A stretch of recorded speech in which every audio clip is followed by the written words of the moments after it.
అక్కడ రాజ్యంలో 90% రాజ్యాలు ప్రజాస్వామ్యం పాలనలో నడిచేవి.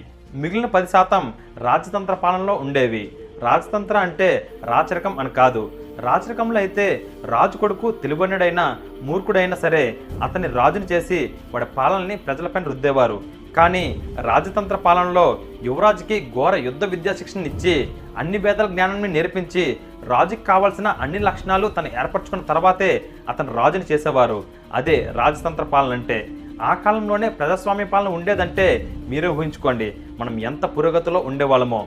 ఆ తర్వాత రోజు అలెగ్జాండర్ దగ్గరికి తక్షశిల రాజ్యం రాజైన అంబుజుడు వచ్చాడు. అతన్ని అంబి అని పిలిచేవారు. అంబి అలెగ్జాండర్ దగ్గరికి వచ్చి, విశ్వవిజేత అలెగ్జాండర్, శరణు శరణు, నా పేరు అంబి, నేను తక్షశిల రాజ్యం రాజుని, నేను మీ పాదదాసుడిని, మీతో యుద్ధం చేసి గెలవలేమని నాకు తెలుసు. ఈ ప్రాణ నష్టం ధన నష్టం మనకెందుకు, నేను నా రాజ్యాన్ని మీ పాదాల చెంత ఉంచుతున్నాను. మీకు ఇష్టమైతే మీ కింద సామంత